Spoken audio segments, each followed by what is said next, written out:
नमस्कार दोस्तों, असफुद्दीन ओवैसी ने सीधे सीधे पाकिस्तान को कड़े शब्दों में चुनौती दे दी है।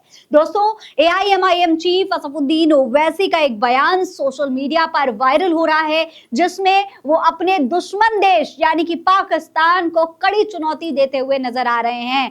असफुद्दीन ओवैसी ने साफ साफ शब्दों में कहा है कि पाकिस्तान बार बार हमें धमकी देता है, न्यूक्लियर एटम बम याद दिलाता है, तो फिर उनको भी याद रखना चाहिए कि अगर आप हमारी सरजमी पर आकर हमारे लोगों को मारेंगे, हमें मजबूर करेंगे, तो हम चुप बैठने वाले नहीं हैं। दोस्तों, पाकिस्तान का किस तरीके से दाना पानी बंद किया गया, जिस तरीके से सरकार ने एक्शन लिया, उसके बाद पूरा देश इस एक्शन में सरकार का साथ दे रहा है। असफुद्दीन ओवैसी भी चाहते हैं कि पाकिस्तान को कड़े शब्दों में जवाब दिया जाए। पाकिस्तान जिस तरीके से आतंकवाद को पनाह दे रहा है अपने देश के अंदर, अपनी जमीन के अंदर, और उसकी वजह से हमारे देश में हमारे लोगों को टारगेटेड हमले का खामियाजा भुगतना पड़ रहा है, हमारे लोगों पर टारगेटेड हमले हो रहे हैं, हमारे देश के हिंदुओं और मुसलमानों को बांटने की कोशिश की जा रही है, उसके बारे में अब भारत चुप बैठने वाला नहीं है। इस तरीके से चुनौती देते हुए असफुद्दीन ओवैसी क्या बोले,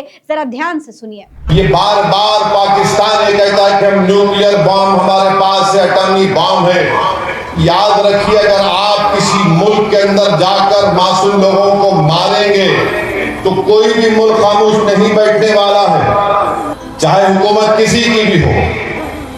मगर इस तरह से आकर हमारी भारत की सरजमीन पर हमला करना और मजहब पूछकर किसी को गोली मारना, तुम कौन से दीन की बात कर रहे हो? तुम तो खवारिज से बदतर हो, तुम तो आईसिस के जानशीन हो जो हरकत किए हैं। तो सुना आपने दोस्तों, साफ तौर पर ओवैसी ने यह संदेश तो दे दिया है कि इस देश का मुसलमान यानी कि भारत का मुसलमान हर वक्त अपने देश के साथ खड़ा रहेगा। जब जब भारत पर मुसीबत आएगी तो भारत चुप बैठने वाला नहीं है। भारत का कोई भी मुसलमान अपने सीने पर गोली खा लेगा, लेकिन अपने दुश्मन को जवाब जरूर देगा। इसके बारे में आप क्या कहेंगे, कमेंट बॉक्स में लिखकर हमें जरूर बताएं। नमस्कार।